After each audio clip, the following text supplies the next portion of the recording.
오전에 예배 설교를 겸해서 하나님이 사람을 만들 때 남자가 있고 여자가 있는 거다.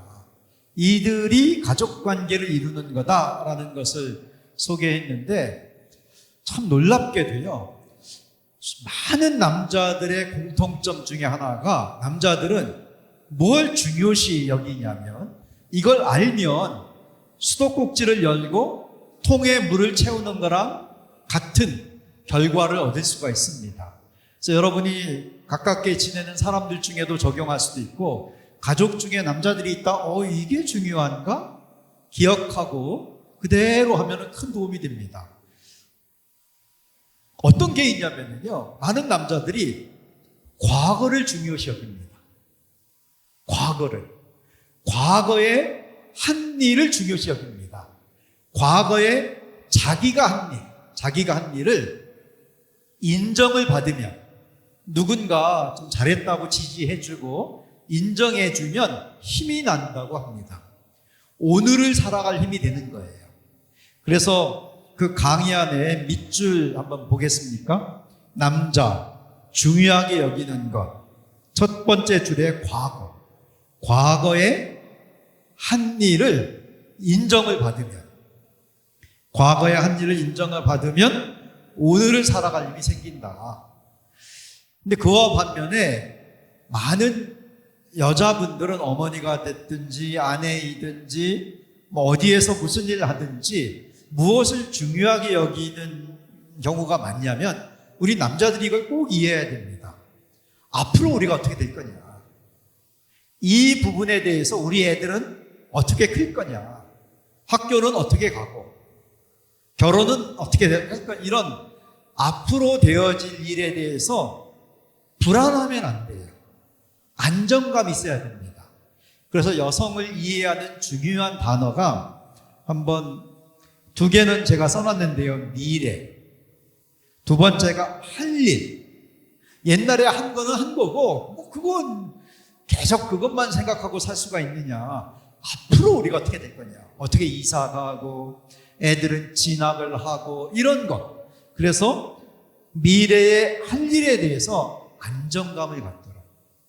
그래서 남편들이, 아빠들이 미리미리 아내의 마음을 헤아리면서 좀 마음을 불안하게 하지 않고 안정감을 심어주면 오늘을 살아갈 힘이 난다는 겁니다.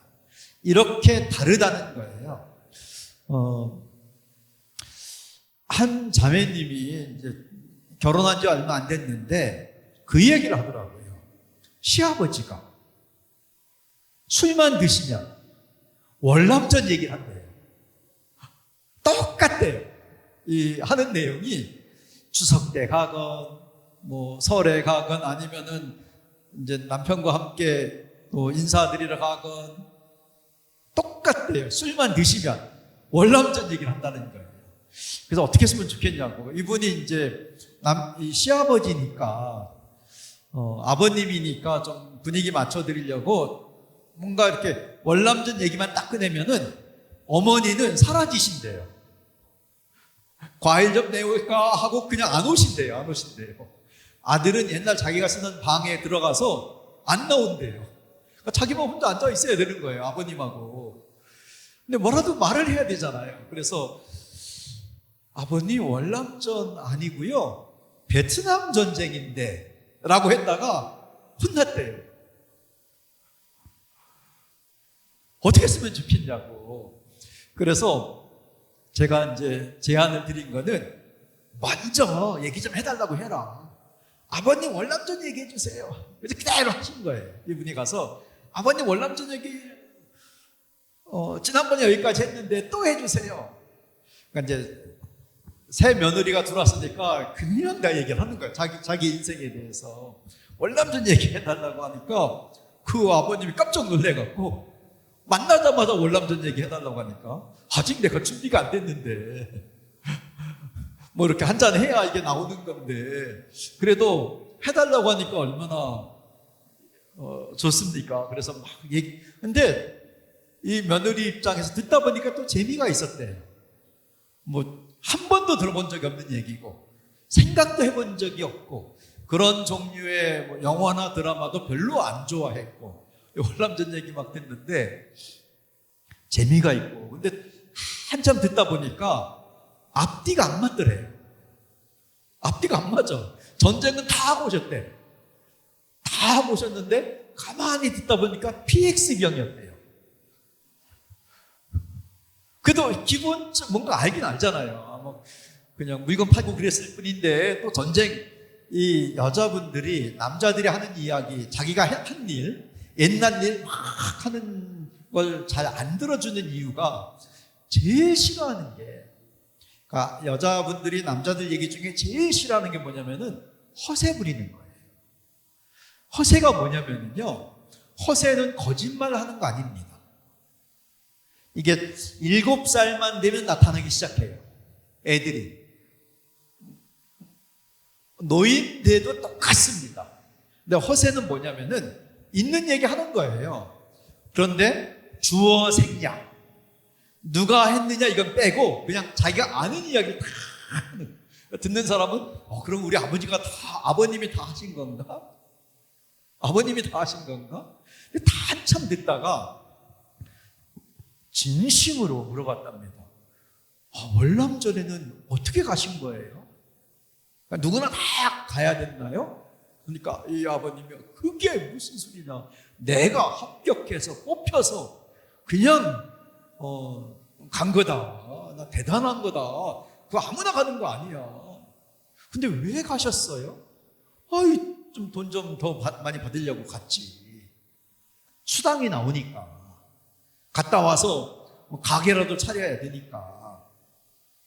그렇게 국제시장에 그런 얘기가 나오잖아요. 영화에 보면은. 그러면은 가족을 위해서 가신 거네요. 그럼 내가 가족을 위해서 가지, 그러면 거기 왜 갔겠냐. 아버님 대단하세요. 그걸로 풀린 겁니다. 아버님 정말 대단하세요.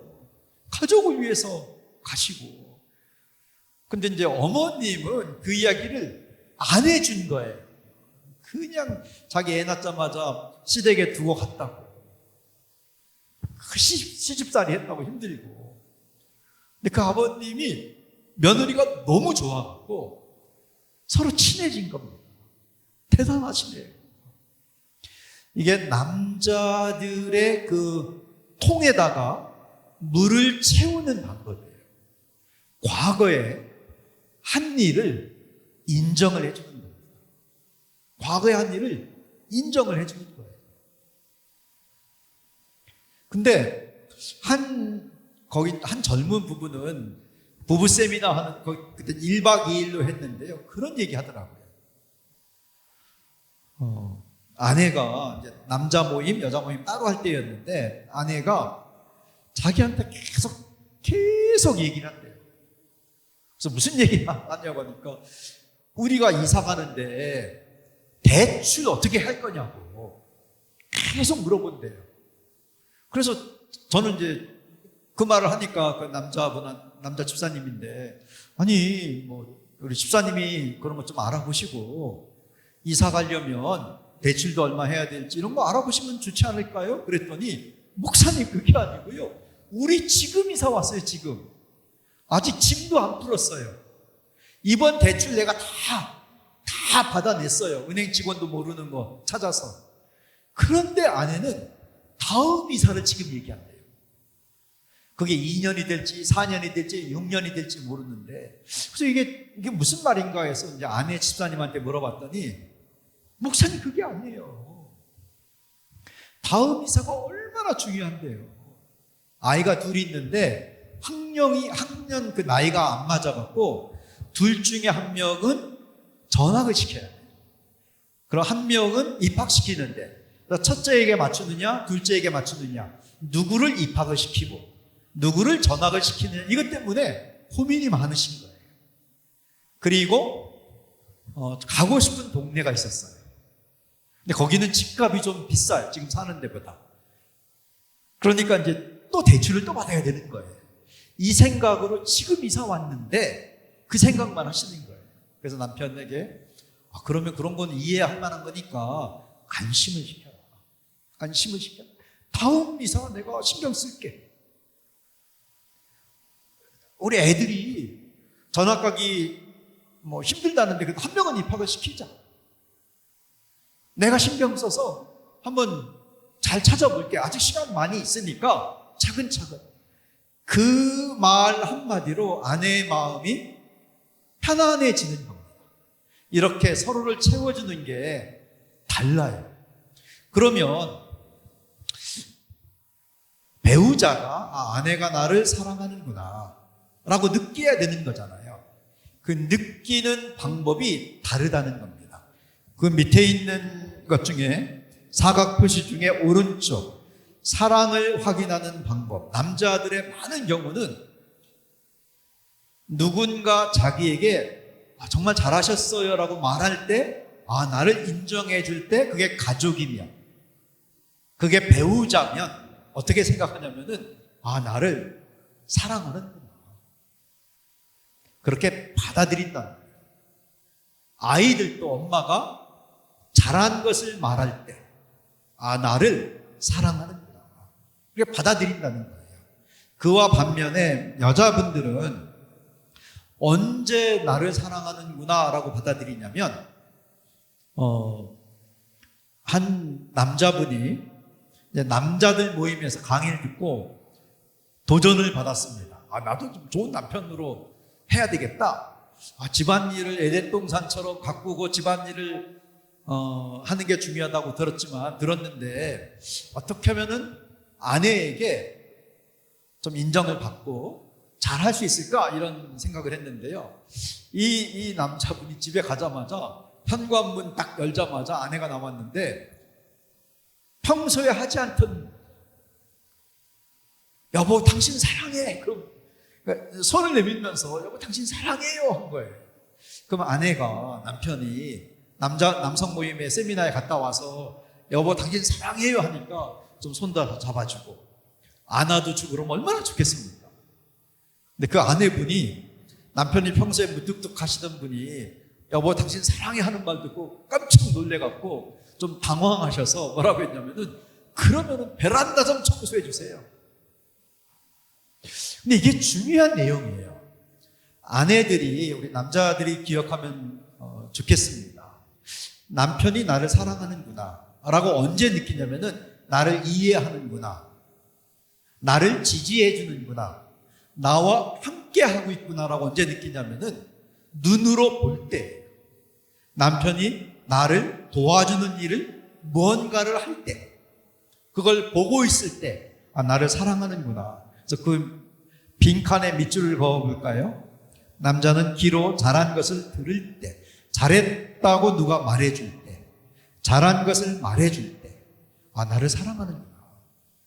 많은 여자분들은 실천하는 모습을 눈으로 볼 때 나의 일에 관심이 있구나. 그래서 이렇게 다릅니다. 그래서 그걸 잘 기억하셨다가 우선 오늘 우리 가정세미나 또 오전 연합예배에서 하나님의 나라 소개했는데요. 맞아. 가족관계는 남자 여자들의 관계다. 그리고 이렇게 다르다. 그래서 다른 것을 인정해주고 지지해주고 응원하고 어떤 거는 하도록 해주고 이것이 중요하구나.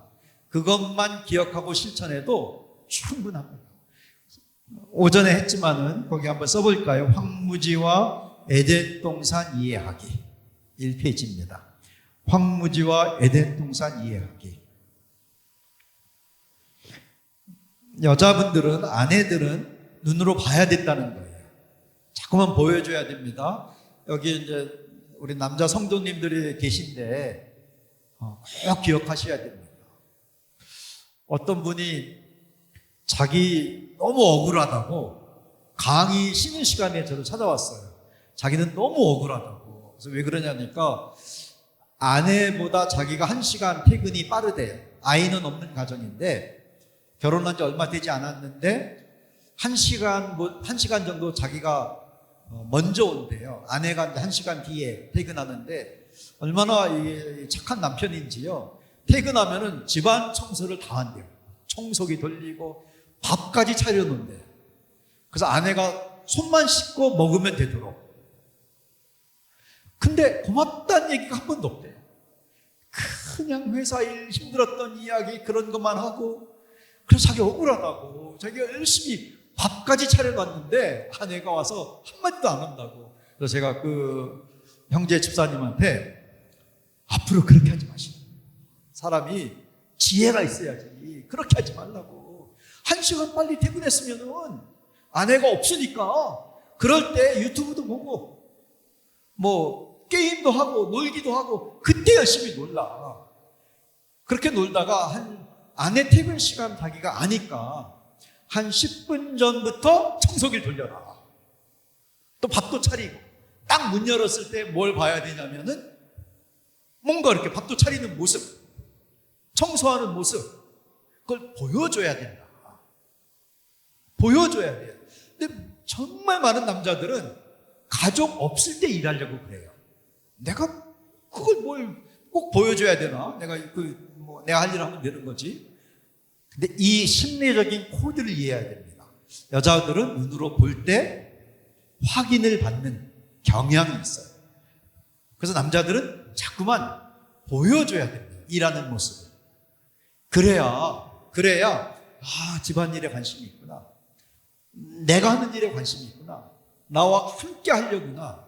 그러다가 나를 사랑하는구나.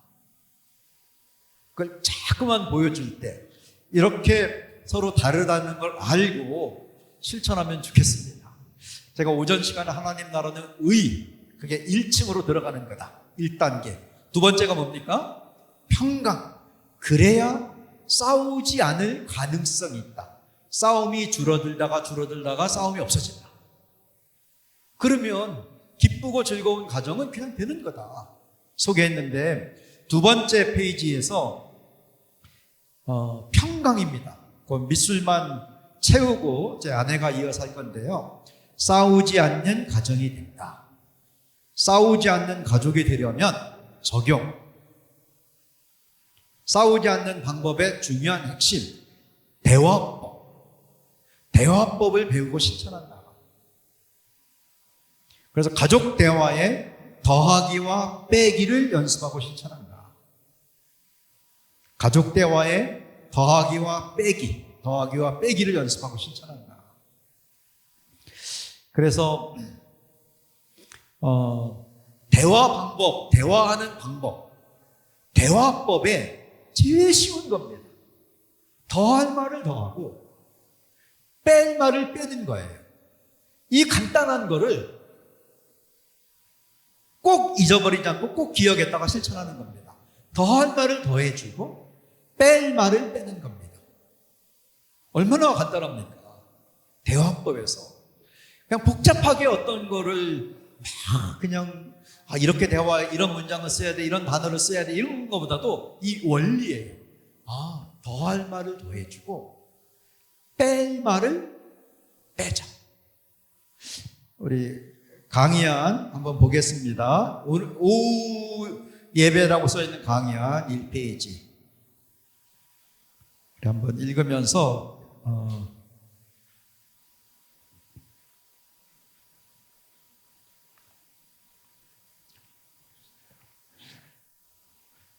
지금부터는 저희가 이제 제 아내가 이어서 하면서 좀 이렇게 나눔도 하고 발표도 하고 하려고 합니다.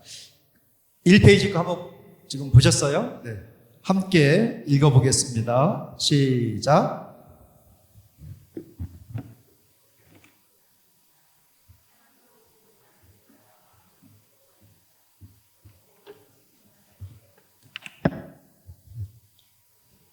다고 할 때 당신은 나도 마찬가지야. 우리 서로에게 감사를 더 자주 말하자.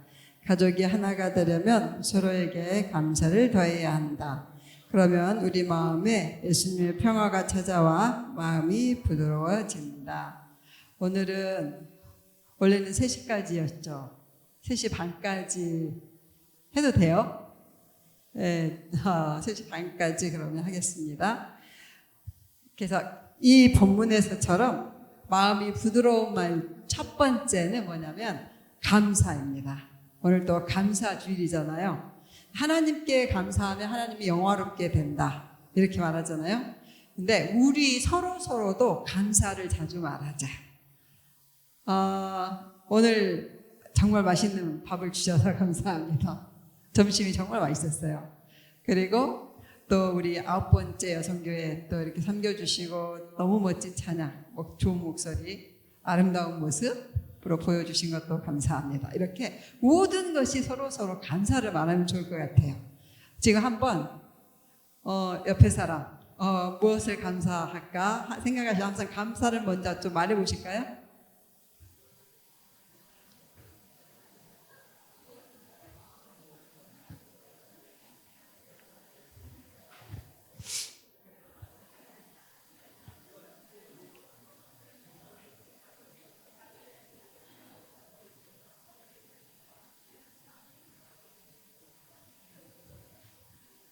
우리가 함께 예배하고 신앙생활 하는 것 자체가 감사한 것 같아요. 성도들끼리 또 가족이 그냥 있는 것 자체 그것도 참 감사하다 이런 생각이 들어요. 그러니까 감사를 찾으면 무한히 많은데 그래서 성경에 범사에 감사하라. 그러니까 근데 이 감사할 수 있는 것도 감사하고 그 말은 무슨 말이냐면 감사할 수 없을 때도 감사라는 거예요. 그것은 어렵죠. 감사할 수 없을 때 감사하는 거. 제 얘기를 하나 해드리면 그럴 때 어떻게 감사를 더할 수 있을까? 저희 남편이 예전에 습관 중에 어떤 게 있냐면 남편이 늘 얘기하는 건데 오늘은 제가 여기서 하는 건데요. 시간에 대한 개념이 저하고 달라요. 그러니까 저는 시간을 탁탁탁탁 잘 지켜야 된다. 뭐 이런 주의라면 남편은 좀 자유로운 영혼이에요. 시간에 대해서. 근데 어느 날 제가 강의를 하러 가는데 김포에 살았는데요. 안산까지 가야 돼요. 그러면 제가 가는 대중교통으로 가면 한 2시간 이상을 갈아타면서 가야 되는데 그날 남편이 뭐라고 말했냐면 내가 태워다 준다 그랬어요. 그래서 고맙잖아요. 그래서 남편이 태워다 준다 그러니까 이제 기다린 거예요. 그런데 지금 나가야 된다. 제 시간의 계산으로는. 근데 안 나오 준비를 안 하는 거예요. 늦게 서두르는 경향? 늦게 서둘렀어요. 다른 집은 대부분 남편이 밖에 나가서 막 기다린다 그러는데 우리 집은 제가 저로 밖에서 기다리고 있거든요. 그날도 기다렸다가 이제 출발했는데 교통체증이 아주 심했어요. 그러니까 제 강의인데 제가 계산했을 때는 강의에 이미 늦은 것 같았어요. 그러니까 또 늦으면 안 되는 또 이 성격이 있잖아요. 그래서 이제 막 속이 너무 힘들어지는 거예요. 무슨 말을 하고 싶었냐면 당신 때문에 오늘 늦었다. 이 말을 하고 싶었어요. 근데 그 말을 빼야 제가 이미 얼마가 뺄 말을 알고 있기 때문에 이 말을 빼야지. 만약에 이 말을 내가 하면 뭐가 되냐면 싸움이 되는 거예요. 싸우지 않는 것이 평강이잖아요. 하나님 나라고. 근데 내가 이 말을 딱 하면 분명히 싸운다라는 걸 알고 있죠. 당신 때문에 늦었어. 이렇게. 근데 그 말을 하고 싶은 거예요. 여기까지 올라왔는데 어떻게 이 말을 잠재워 뺐냐면 기도를 했어요. 그 내내 우리 찬양이 뭐라고 말했냐면 주님이 나의 왕이다. 주님이 나의 가장 중심에 오소서 뭐 이런 찬양을 했잖아요. 그러니까 생각을 해보면 나는 그리스도인. 나는 일반인이 아니고 옛사람도 아니고 나는 예수님의 사람인 거예요. 예수님의 사람이라는 것은 주님이 나의 주인이지 내가 주인이 아니다 그런 뜻이잖아요. 그런데 내가 지금 당신 때문에 늦었어 이 말을 하면 뭐가 되냐면 내가 주인이 되는 거예요. 나의 주인이. 그러면 안 되지 이런 생각을 했어요. 그리고 주님 어떻게 성령님은 어디 거하시냐면 내 안에 계시잖아요. 그래서 도움을 청했습니다. 성령님 나의 왕이십니다. 나의 주인이십니다. 지금 제가 이 말을 막 하고 싶은데 당신 때문에 늦었어 이 말을 하지 않도록 내 입을 다스려 주세요. 그런데 이 입의 말은 어디서 나오는 거냐면 나의 생각에서 나오는 거잖아요. 나의 마음에서 나오는 거고, 그래서 어떻게 했냐면 성령님, 주인이신 성령님, 왕이신 성령님, 내 생각을 다스려 주시고 내 마음을 다스려 주시고, 특별히 마음의 감정을 다스려 주시고, 그 다음에 내 입을 다스려 주세요. 이렇게 기도를 딱 하니까 와, 진짜 이 말을 안 하게 되는 거예요. 당신 때문에 늦었어, 이 말이. 그래서 마음이 편안해졌어요. 그래서 또 막 가는데 전화가 오네요, 교회에서. 강사님 어디 오세요? 그러니까 다시 그 전화를 끊고 나서 너무 미안하다, 이거는 강사가 도리가 아닌데 이게. 그래서 다시 화가 나기 시작했어요. 화가 막 올라오는 거예요. 그리고 막 불안해지고 초조해지고 빨리 가야 되는데 또 계속 차는 막히고, 다시 옆에를 보면서 너 때문에 늦었다, 이것도 하고 싶은 거예요. 당신 때문에. 당신이 좀 서둘렀으면, 아니 빨리 나왔으면, 시간 계산을 좀 더 잘했으면 내가 이렇게 안 불안하고 안 늦었다, 강의에. 이 말을 다시 하고 싶은 거예요. 막 올라왔어요, 여기까지. 이건 아니지, 또 이 말을 빼야지. 그래서 성령님 다스려 주세요. 내 생각과 감정과 이 말을 다스려 주시옵소서. 그렇게 하다가 도착을 한 거예요, 교회에. 그런데 도착 딱 하는 순간에 내 생각이 딱 바뀌었어요. 어떻게 바뀌었냐면, 진짜 성령님이 생각을 다스려 주신다라는 걸 그날 정말 경험을 했는데요. 어떻게 바뀌었냐면, 야, 잘 생각해봐라. 네 남편이 아니었으면 너가 김포에서 안산까지 얼마나 수고하면서 고생하면서 왔겠냐. 네 남편이 너무 바쁜 일정 중에도 너를 태워다 주기 위해서 일정을 조절하고, 늘 자신도 바쁜데 일정을 늘 조절하면서 조금이라도 편하게 다니게 하기 위해서 오늘도 너를 태워서 운전을 해주는 거다. 이렇게 생각이 확 바뀌었어요. 그러니까 무슨 생각이 들었냐면, 감사하네. 참 감사하다. 이게 진심으로 우러나오더라고요. 그래서 어떻게 했냐면, 내리면서 여보 태워다 줘서 고마워요. 웃으면서 그렇게 내리게 되더라고요. 그리고 막 달려가가지고 이제 강의실에 도착을 했는데, 물론 주님의 은혜로 늦었는데 강의 시작을 늦게 하더라고요. 강의 전에 프로그램이 많아가지고 아직 시간이 안 돼서 좀 쉬었다가 할 수 있었어요. 그날 생각을 해봤어요. 진짜 주님은 좋은 분이구나. 그리고 내 안에 계시는구나. 그래서 늘 범사에 감사를 할 수 있겠다. 왜?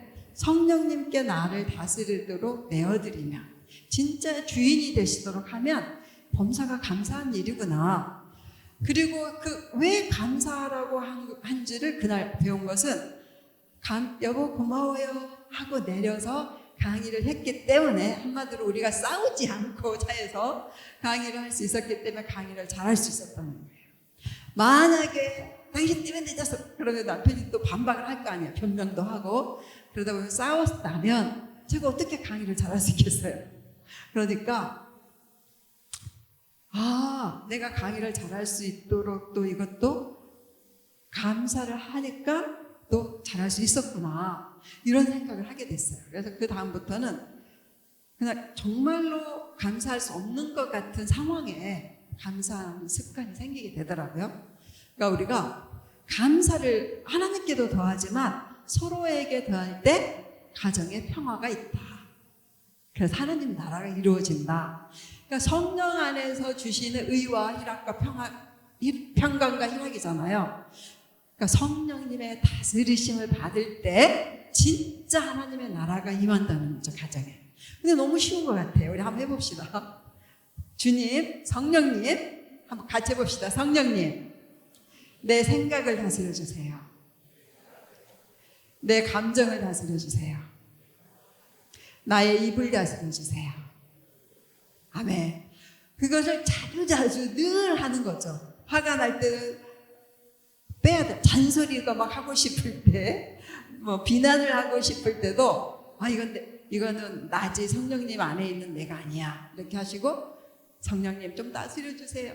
근데 이 기도는 정말로 좋아하시는 것 같아요. 성령님의 뜻에 맞는 기도이기 때문에 다스려 주십니다. 뭐 그렇게 사는 것 같습니다. 우리는 그렇게 살아야지 하나님의 나라가 가족에 임하는 거죠. 그래서 더할 말을 첫 번째 감사다. 감사. 범사에 한다. 모든 상황에 비난하고 싶을 때도 좀 참고 나를 성령님께 맡긴 다음에 그 감사거리를 나오게 하는 거죠. 그러면 그걸로 감사의 말을 한다. 그 다음에 일반적으로 또 하나의 감사의 말을 할 것은 더할 말이 뭐냐면 첫 번째는 복이 되는 말입니다. 복이 된다는 말이 뭐냐면 앞날을 좀 밝혀주는 말. 그러니까 주로 해야 되는 거는 자녀들 같아요. 자녀가 어리든지 크든지 우리의 후손들에게, 손주들에게도 앞날을 좀 밝혀주는 말을 하자. 그 말을 더해주자. 그것은 어떤 거냐면 저희 남편이 잘하는 말 중에 하나인데 저희 딸이 20대 들었을 때 이런 말을 했어요. 내 인생은 망했다. 20대가 딱 되더니 내 인생은 망했어요 막 이러는 거예요. 혼자 말하다가 우리 들으라고 하다가 너무 안 좋은 말이잖아요. 그런데 가만히 생각을 해보니까 자기가 왜 저런 말을 하지? 너무 불안하구나 인생이. 앞날이 너무 불안해가지고 그냥 이 불안함에서 외치는 호소 같은 거죠. 거기다 대고 그래 그러니까 열심히 살았어야지 공부 잘했어야지 막 이렇게 말하는 건 아무 도움이 안 되는, 오히려 그 아이를 힘들게 하는, 더 앞날을 막막하게 하는 말이 됩니다. 그때 우리 남편이 뭐라고 말했냐면 우리 딸을 보고 아니야 너는 잘 될 거야 그렇게 말해줬어요. 너는 잘 될 거야. 그러니까 정말 근거 없는 말 같잖아요. 그런데 복이 되는 말, 앞날을 밝혀주는 말이에요. 그 말이 너는 잘 될 거야 그랬는데 딸이 그러면 어떻게 말해야 돼요? 감사해요 이래야 되잖아요. 근데 그렇게 안 하고 아빠를 막 손가락질을 하는데 그런 말 하지 마세요. 그런 말 하지 마세요. 내가 뭐 잘 돼요 잘 되기 뭐 그럼 오히려 뭐 화를 내는 거예요. 근데 저희 남편이 굴하지 않고 너는 잘 돼, 너는 잘 될 거야 이렇게 얘기를 해줬어요. 근데 나중에 얘가 30대 돼가지고 우리 애들에게 물어봤어요. 부모님이 너희들에게 해준 말 중에서 복이 되는 말이 뭐였냐, 힘이 되는 말이 뭐냐 이렇게 물어봤더니 딸이 그때 그 얘기 한 거예요. 아빠가 나이 20대 때 내가 가장 힘들 때 너는 잘 될 거야 라고 말해준 그 말이 가장 힘이 되고 복이 됐어요. 그러니까 청년들에게, 우리 자녀들에게는 이런 소망의 말, 앞날을 밝혀주는 복이 되는 말이 필요한 것 같아요. 꼭 해줍시다. 아닌 것 같을 때 사실 더 듣고 싶은 것 같아요. 그게 맞는 것 같아요. 두 번째는 약이 되는 말이에요. 성경에 보면 잠언에 나와 있죠. 꿀송이 같은 약이 되는, 우리 말이 치료제가 된다. 뼈를 튼튼하게 해준다. 그러니까 내가 살아온 과거의 모든 삶을 치료해 줄 수 있는 그런 말. 그것은 저는 우리 어른 세대, 부모님께 해드려야 된다고 생각해요. 저희 시어머니께서 췌장암으로 투병을 하셨는데 투병 마지막에 제가 이제 며느리 저밖에 없어가지고 계속 같이 있었습니다. 그런데 어머니가 이 육체의 병 힘든 걸 이미 극복을 하셨어요. 하나님 안에서. 그리고 우리 걱정하지 마. 나는 죽음이라는 건 끝난 게 아니고 이사 가는 거니까 너희들 슬퍼하지 마라. 오히려 우리를 막 위로하셨거든요. 그런데 이분의 근심 걱정이 있었어요. 뭐냐면 내 인생에 잘 살았나? 내가 너무 못한 게 많다. 특별히 자식들에게, 특별히 딸에게, 막내딸에게 내가 너무 못했어. 우리 저희 시어머니는 40대 남편이 이르시고 평생을 일하셨어요. 너무 힘든 일이잖아요. 40대에 혼자 되셔서. 저는 생각하면 내가 40대 혼자 되면 살아갈 수 있을까? 늘 그런 생각을 했거든요. 근데 저희 어머님은 그렇게 살아오셨는데, 그래서 일을 평생 하셨기 때문에 자녀들 뭐 학교도 못 가보고 무슨 행사에도 못 가보고 잘 못 돌보실 수밖에 없는 환경이잖아요. 근데 그게 후회가 되는 거예요. 그거는 돌이킬 수도 없고 어떻게. 그리고 딸이 늘 가끔씩 그 말을 했고, 원망하는 말. 엄마가 나 뭐 졸업식 때 와봤어요. 뭐야 할 때 와봤어. 이런 말을 이제 할 수도 있잖아요. 그런 말 했던 거예요. 근데 그 말이 남아있는 거죠. 막 그런 근심 걱정, 내가 잘 살아왔나? 내가 어떻게 살았지? 이것 때문에 힘들어 하시더라고요. 그때 제가 뭐라고 말했냐면, 진심으로 제가 생각해봐도 저희 어머니는 최선을 다해서 사신 거예요. 그래서 제가 어머니는 정말 최선을 다해서 잘 사셨어요. 정말 훌륭하게 살아오셨어요. 어떻게 더 잘 살 수가 있어요? 이런 얘기를 해드렸거든요. 근데 정말 저희 어머니 얼굴이 밝아졌어요. 그리고 그 짐을 탁 내려놓는 게 느껴지더라고요. 그때부터 제가 알아, 이 말이 정말 중요한 말이다, 어른들에게는. 인생을 거의 사신 분들은. 저희 어머니도 돌아가시기 전에 제가 그 말을 해드렸는데 그때도 안 느꼈거든요. 그러니까 이게 과거를 다 치료해주는 말이에요. 저도 이제 60대가 되니까 그런 말 듣고 싶어요. 엄마는 좋은 엄마였어요. 우리에게 최선을 다했어요. 이런 말 저는 지금도 듣고 싶거든요. 그래서 우리 부모님께는 꼭 해드립시다. 지금 살아계실 때 해드리세요. 지금 옆에 분들에게 한번 해드릴까요? 충분히 훌륭하게 최선을 다해서 사셨습니다.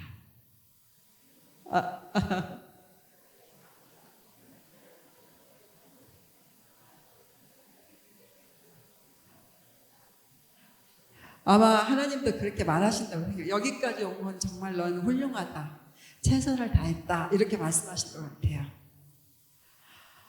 그래서 늘 이렇게 좀 치료되는 말, 과거의 삶에 대해서 보상을 받는 말, 남자들뿐만 아니라 우리 여자들도 우리가 수고하고 애쓴 것들, 특별히 오늘 보니까 이 교회를 섬기느라고 수고하신 분들, 어르신분들, 사모님께 들었어요. 지금 식사하시는 분 옛날에 다 저 부엌에서 일하셨다. 그 얘기 하시더라고요.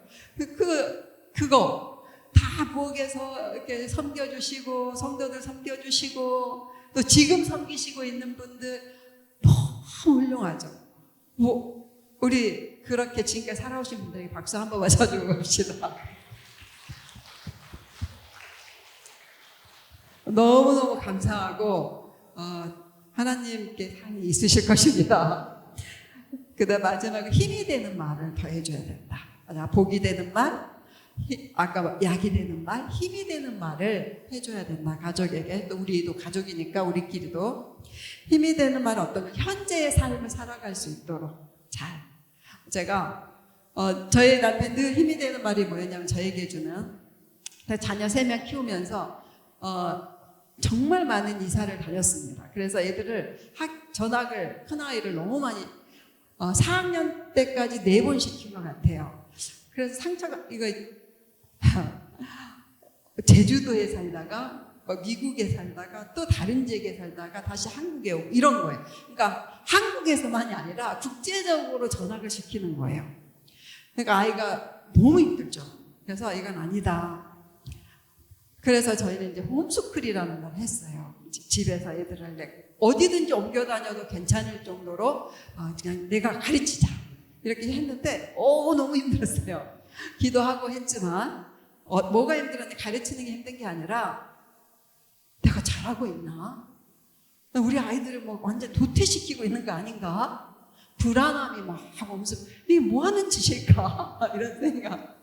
오전 내내 예배하고 성경으로 막 국어를 가르치고 뭐 이렇게 했거든요. 나 지금 뭐 하고 있지? 잘하고 있는 걸까?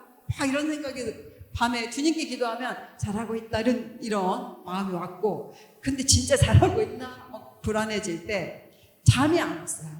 그래서 어떻게 했냐면 자는 남편에게 깨워가, 여보 나 지금 잘하고 있어?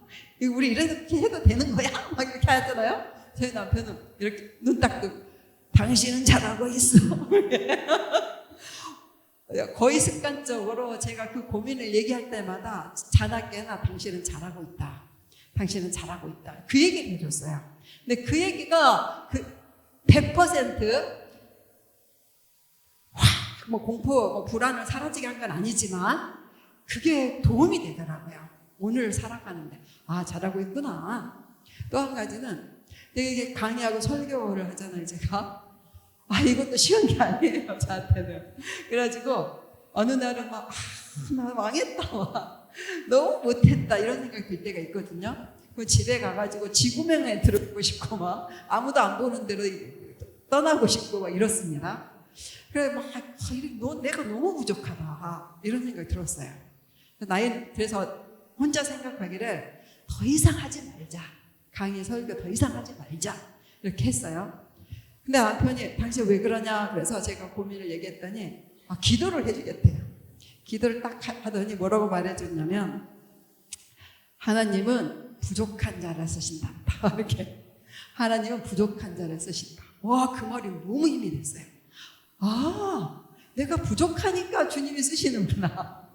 그래서 그 말씀은 지금까지도 날마다 기억하는 말이에요. 날마다 나에게 도움이 되는 말. 따라서 합시다. 하나님은 부족한 자를 쓰신다. 아마 우리 모두를 여러 방면에 쓰시고 계시는데 사실은 그거 같아요. 부족하기 때문에. 아멘? 너무 충만하고 뭐 이렇게 막 부족하지 않는 사람은 하나님을 덜 의지하게 되겠죠. 그래서 하나님의 역사가 덜 하겠지만 저처럼 부족한 사람은 날마다 기도해요. 내 안에 계신 주님, 주인이 되어 주시옵소서. 왕이 되시옵소서. 나는 주님의 것입니다. 주님이 일하시옵소서. 이렇게 하니까 주님이 일하신다고 믿습니다. 예, 그래서 우리가 더해줘야 될 말을 더해주자. 그래서 좀 살려주자. 가족들을 살려주고 그러면 어떻게 되냐면 친해집니다. 그러니까 듣고 싶은 말을 누군가 해주면 그 사람이 좋아지는 거예요. 그래서 가족도 친밀한 가족이 됩니다. 그래서 그 친밀한 가족이 사실 가장 중요하죠. 서로 화목하게 사는. 그런데 늘 이렇게 또 한 가지는 좋은 얘기를 해주기 위해서는 좋은 기억이 있어야 됩니다. 그래서 좋은 기억을 나누자. 한번 읽어볼까요? 대화를 잘하면 좋은 부부가 된다. 좋은 기억부터 나누자. 장인 장모와 시부모님에 대한 고정관념이 없는 상태에서 배우자의 온 가족에 대한 좋은 이야기를 충분히 들어야 한다. 아내는 부모님에 대한 좋은 기억을 많이 이야기했다. 들을수록 나는 장인어른과 장모님이 더 가깝게 느껴졌다. 처가 식구들에 대한 어색함도 줄었다. 나도 우리 부모님에 대한 좋은 기억을 더듬어 보게 되었다. 아내와 이야기하면 할수록 내 마음이 따뜻해졌다. 이걸 저희 남편이 쓴 부분인데요. 우리 자녀들 결혼 이제 하고 이렇게 새 가족을 이루신 분 있다면 꼭 이 얘기를 해주세요. 양가 부모님에 대해서, 그러니까 시부모님, 그러니까 딸이라면 엄마 아빠에 대해서 너희 남편 될 사람에게 아니면 남편에게 좋은 것부터 얘기해라. 서로가 좋은 것부터 처음부터 얘기를 해야지 좋은 이미지가 되어서 잘 살 수가 있어요. 또 우리 젊은 사람들도 얘기하다 보면은 우리 부모님에 대해 상처가 있어서 자꾸 얘기하게 되거든요. 상대에게. 근데 상대는 그 이미지를 그대로 갖게 되는 거예요. 우리 부모님에 대해서. 그러면 안 되죠. 그래서 좋은 것부터 얘기를 해라. 안 좋은 것은 얘기를 안 하는 게 사실 좋아요. 좋은 걸 충분히 얘기한 다음에 또 우리 부모님을 경험하게 한 다음에 안 좋은 거 이제 상처 치유를 목적으로 얘기해도 돼요. 그러면 이제 분별해서 들을 수 있으니까. 근데 처음부터 안 좋은 얘기를 너무 많이 들으면 어떻게 되냐면 그 이미지로 보게 돼서 좋은 것도 안 보이게 됩니다. 그러면 가족이 멀어지는 거예요. 장인, 장모, 시어머니, 시아버지하고도 멀어지게 되죠. 그래서 좋은 것부터 하자. 그러려면 우리가 뭘 해야 되냐면 우리 부모님에 대한 좋은 기억을 해야 되는 거예요. 제가 결혼하고 나서 우리 부모님에 대한 좋은 기억을 많이 나눴거든요, 남편한테. 그리고 뭐라고 말했냐면 저희는 시아버지가 안 계시니까 시아버지에 대한 좋은 기억을 갖고 싶었어요. 제가 알고 싶고 그래서 나눠달라. 그래서 제 남편이 뭐라고 말했냐면 하나도 없다 그랬어요. 아버지에 대한 좋은 기억이 하나도 없다. 그래? 그러면 내 얘기를 충분히 더 들어봐라. 그리고 우리 아버지에 대한 좋은 기억을 막 얘기를 해줬더니 그 다음에 우리 아버지에 대한 좋은 기억이 생각이 난다 그러더라고요. 그러더니 계속 생각이 나는 거예요. 그래서 진짜 좋은 분이더라고요. 내가 안 들었으면 모르게 되는 거죠. 왜 들었냐면 듣고 우리 자녀들에게 할아버지에 대한 얘기를 해주려고. 그래서 우리 아이들은 할아버지 경험이 없지만 좋은 분이라는 걸 알게 되죠. 이것은 우리에게 도움이 돼요. 내 자신에게. 내가 좀 더 자신 있게 이 세상을 살아갈 수 있는 힘이 됩니다. 그래서 부모님에 대한 좋은 기억을 늘 생각해 보는 게 중요하죠. 저희 가족도 그래서 제가 이것을 우리 부부끼리 하다가 우리 가정에서 하다가 우리 온 가정에게도 좀 나눠야겠다. 그래서 저희 부모님이 2주 차이로 돌아가셨거든요. 한꺼번에 그냥 부모님을 잃은 거죠. 그래서 이제 기일을 하나로 했습니다. 그래서 모이는 거예요. 근데 처음에는 이제 다 예수님을 믿지만 술을 또 먹어요, 오빠들이. 가족이 많아요. 오빠가 3명이나 돼요. 남동생도 있고. 또 술을 먹고 막 모이면 부모님 길이니까 무슨 얘기 하는지 아세요? 상처를 뒤집는 거. 아버지가 그때 나를 학교를 그만두게 하고 돈 벌러 가게 하더니 뭐 이런 얘기를 하게 돼요. 그래서 막 이제 또 너는 너를 편애했고 너는 이뻐했고 너는 미워했고 뭐 이러면서 또 막 싸우는 거예요. 이거 큰일이다 이게. 그래서 얼마나 돌아가셨지만 힘드시겠어요 부모님이. 그래서 어떻게 했냐면 우리 그러지 말고 기일날은 이렇게 하자. 부모님에 대한 좋은 기억을 나누자. 이렇게 기도 많이 하고 가서 얘기를 했어요. 다 동의를 하더라고요. 그래서 이제 어떻게 하냐면 부모님이 해준 좋은 말 나누기, 엄마가 해준 맛있는 음식에 대해서 말하기 이런 식으로 하는 거예요. 어느 날 이제 부모님에 대한 자기 나름대로 좋은 기억을 나누자. 조카들도 있어요. 할아버지 할머니에 대해서 좋은 기억을 나누자 이렇게 했어요. 제가 첫 번째 큰오빠부터 나누세요 그랬어요. 네, 큰오빠가 어떻게 했더니 표정이 완전히 굳어지더니 뭐라고 했냐면 저희 남편하고 똑같이 말했어요. 나는 아버지에 대한 좋은 기억 하나도 없어. 너무나 충격적이었어요. 그러면은 좀 기다려라. 그리고 다른 사람부터 나눈다.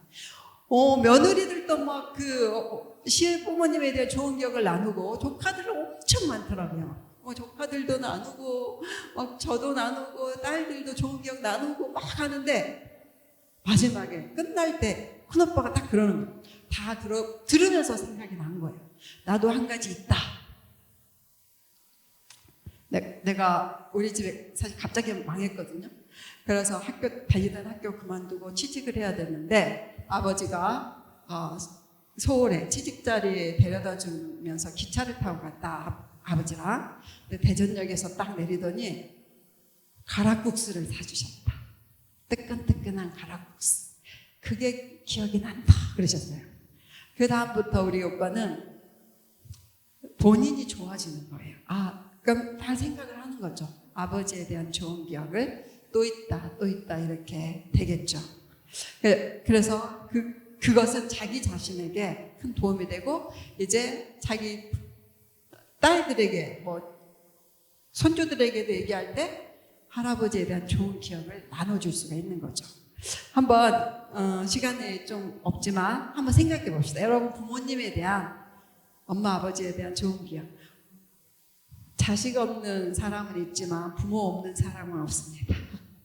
다 부모님 계시죠? 돌아가셨든지 살아계시든지 상관없이 부모님이 계시는 거잖아요. 지금 한번 생각해 봅시다. 엄마 아버지에 대한 좋은 기억. 안 좋은 기억은 좀 생각하지 마시고 주님 도와주세요. 좋은 기억 하나만 떠오르게 해주세요. 이러시면서.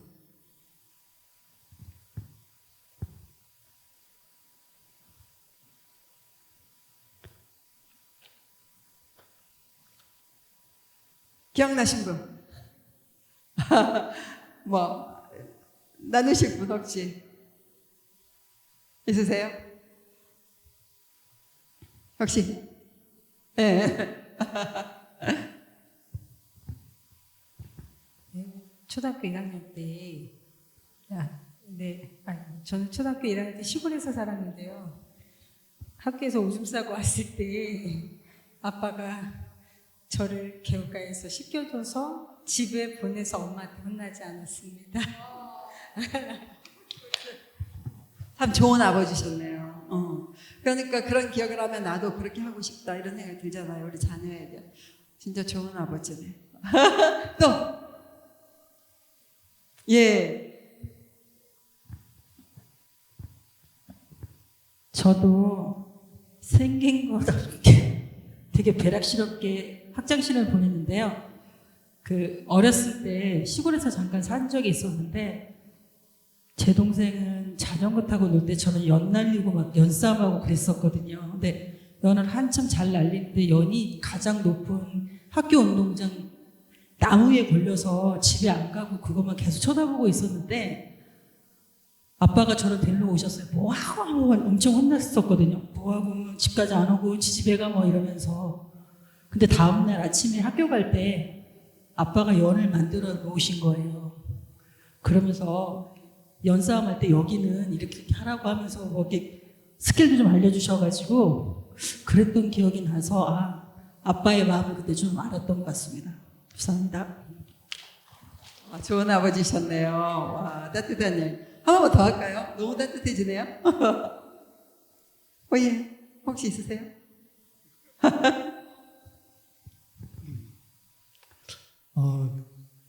강사님이 아버님에 대한 좋은 기억을 생각해 보라고 해갖고 잠시 기도하면서 생각을 해봤는데요. 딱히 딱 떠오른 생각은 없고 저희 이런 성격들이 저희 아버님을 닮지 않았나 생각하면서 좀 원망하는 거, 저한테 좀 강한 그런 아들로, 남자 같은 아들로 좀 만들어 주셨으면 좋지 않았었나, 그런 반대되는 제가 원하는 그런 생각을 하게 됐네요. 박수. 그래도 그것도 좋은 생각이죠. 반대쪽으로 하겠다. 그러면서 계속 생각하시면 좋을 것 같아요. 또 있을 거예요. 근데 되게 훌륭하신 건 뭐냐면 기도를 했다는 거예요. 하나님이 또 좋은 기억을 주실 거예요. 이거 남자분과 한 번만 더 해볼까요? 혹시 남자분 중에서 예.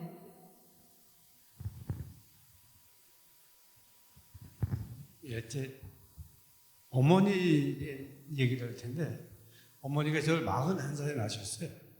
상당히 늦게 낳았는데 이제 그 친구들은 다 처다들 그래가지고 엄마하고 그 엄마하고는 막 20살 이상 차이 나고 했거든요. 근데 어머니가 사람을 상당히 좋아했어요. 다 좋아해. 엄마가 상당히 이뻤어요. 그 동네에서도 제일 이쁜 사람에 속한 사람 중에 하나예요. 어머니가 어디 가면 차를 타고 가면 그렇게 사람들 좋아해. 그러고 보니까 내가 엄마 닮았더라고요. 나는 사람들이 상당히 좋아요. 그래 우리 교회도 있지만 나를 싫어하는 사람도 있을지 모르지만 난 대부분 사람들이 다 좋고 또 애기고 할머니고 늙은 주름까지도 미운 게 없어요. 실제로요. 그래서 만져보고 싶고 그런데 다 만져보지 못하지만은 대부분 이제 뭐 아픈 걸 핑계로 그 사람의 건강을 체크해주냐가 만져본 분은 꽤 많아요. 그래서 항상 우리 교회들이 나를 좋아하고 또 우리 교회 사람들은 다 건강하고 그런 게 좋습니다. 그게 다 어머니 덕인 것 같아요. 감사합니다. 진짜 좋은 아들이십니다. 어머니에 대한 좋은 기억. 우리 어머니가 진짜 이뻤다. 근데 제가 진짜 이 교회에 딱 들어오면서 너무 이쁘신 거예요, 다들. 우리 여자들은 다 이쁜 하나님의 걸작품입니다. 서로 우리 참 예쁘십니다. 한번 해볼까요? 참 예쁘십니다.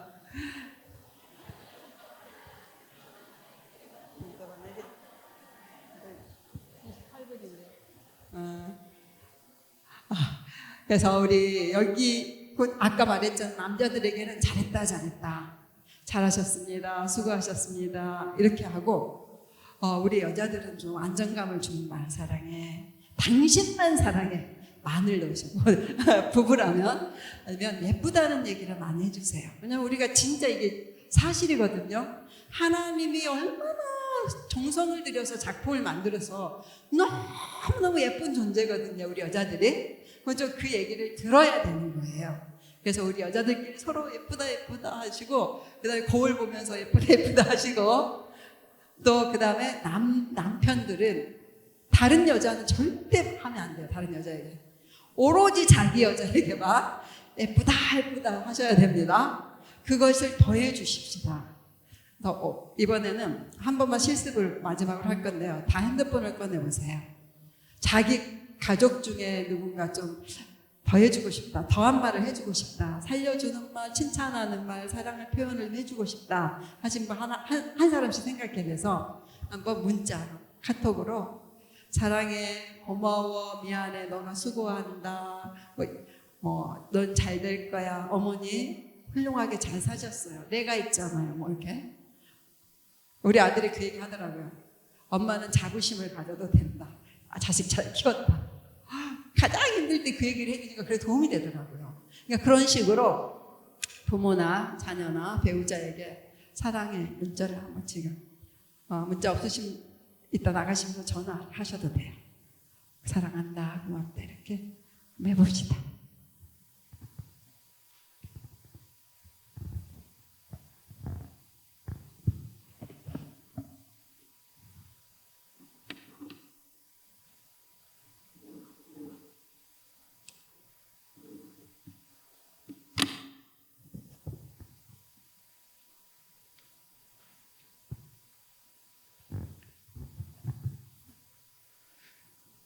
갑자기 문자에 사랑이 하면은 당황할 수도 있으니까요. 교회에서 가정 세미나 듣고 있는데 네 생각난다. 그 문장 하나만 써놔도 좋겠습니다.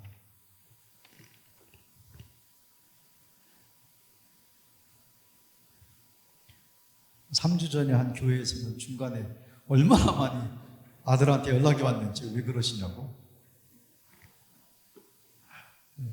천천히 보내시고요.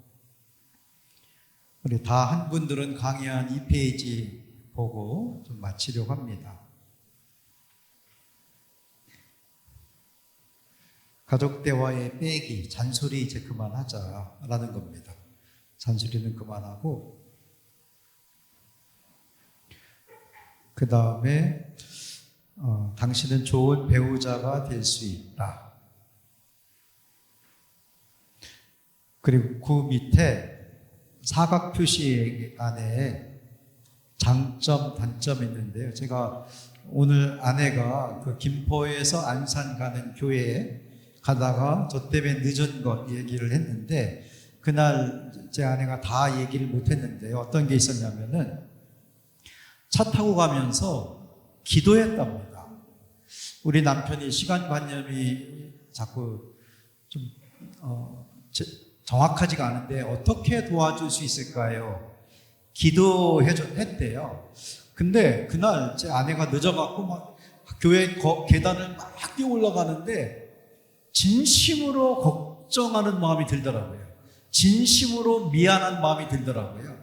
아내가 강의 어떻게 막 늦게 도착해서 시작할 수 있을까 걱정도 되고, 그리고 나 때문에 늦었다는 것 때문에 미안하기도 하고 진심으로. 근데 그 다음부터는 제가 안 늦었어요.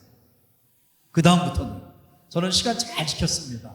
왜냐하면 이상하게 아내가 막 고생하는 거 보니 계단 막 뛰어 올라가는 모습 보면서 진심으로 미안한 마음이 들어서 다시는 늦지 말자. 근데 나중에 이제 우리 부부 대화하면서 알게 된 게 아내가 간절히 기도했대요. 하나님, 어떻게 하면은 어떻게 도와줄 수 있을까요? 우리 남편을 도와주세요. 제가 이제 혼자 커갖고 이제 아버지가 없이 혼자 자라다 보니까 기본적으로 지켜야 될 것들에 대해서 못 배웠어요. 근데 그날 아내 고생하는 걸 보고 다시는 믿지 말자. 그리고 대화를 한 겁니다. 아내가 기도를 했더라고요. 저를 위해서. 그리고 성령님이 제 안에서 역사한 거를 제가 알게 됐어요. 뭐든지 단점은 고쳐야 되는데 자기가 느끼어야 고쳐집니다. 자기가 깨달을 때 고쳐지는데 그거는 성령님이 알려주실 때. 그래서 그 사각 표시 안에 한번 적어볼까요? 장점은 칭찬하고 2페이지입니다. 단점은 기도해주자. 장점은 칭찬해주고 단점은 기도해주자. 제가 오전 예배 마치고 이제 저녁 먹고 목사님과 대화도 하고 막 이제 들어왔을 때 제 아내가 저한테 당신 오늘 오전 설교 참 잘했다. 그리고 딱 시간 맞춰서 끝내줘서 잘했고 점심시간 늦으면 안 되니까 그렇게 습관이 되어야 되는 거죠. 서로 칭찬해 주는. 그런데 단점이 보일 때는 딱 지적하지 않고 하나님 도와주세요. 하나님이 힘을 주세요. 고칠 수 있도록 도와주세요. 그래서 단점을 기도해 주는. 그러면은 잔소리가 줄어듭니다. 그래서 가족 대화의 빼기 편 읽고 기도하고 마치려고 합니다. 가족 대화의 빼기 시작. 열매 솟기는 더 좋은 결실을 위해서 과실의 숫자를 줄이는 일이다. 나쁜 열매가 아니어도 과감하게 따서 버려야 한다. 내가 도와줘야지 누가 이런 말을 하겠어? 이런 심정으로 부부는 서로에게 잔소리를 한다. 물론 동기는 도와주려는 마음이다. 그러나 아무리 말해도 효과가 없다. 상대방을 화나게 하고 나도 말할수록 지친다. 잔소리는 쓸데없이 자질구레한 말이다. 내용이 나쁜 말은 아니지만 빼서 버려야 하는 허공을 울리는 소리다. 이 시간에 우리 가족들에게 잔소리하는 것 안 하겠다고 결심하시고 좀 칭찬하고 감사하고 힘을 실어주는 말 더하기로 결심하시고 그래도 막 단점이 보이면 이거는 하나님께서 하시도록 기도해 주자. 그렇게 결심하면 좋겠습니다. 오늘 부부 인사하면서 이제 시작을 했는데요. 진짜 가족 인사를 꼭 한번 해보세요. 숙제로 드리겠습니다. 오늘 저녁부터 내일 아침부터 가족 인사 숙제입니다. 여러분이 함께 사는 아이들 포함해서 함께 살고 있다면 가족 인사. 아침에 아무리 바빠도 한 2, 3분 시간 내서 가족 인사. 존중하는 마음으로 축복하는 마음으로. 저녁에 잠자기 전에도 정말 가족 분위기가 달라집니다. 그래서 습관을 들일 겸 익숙해질 겸 우리 한 번 더 인사해 볼까요? 그렇게 하고 바로 마치겠습니다. 다 같이 일어나셔서 함께 오늘 맥주감사절 보내면서 함께 수고한 우리 집사님, 권사님, 장로님, 성도님들 기억하면서 수고했다, 감사했다, 귀한 마음 담아서 서로 한번 인사하죠.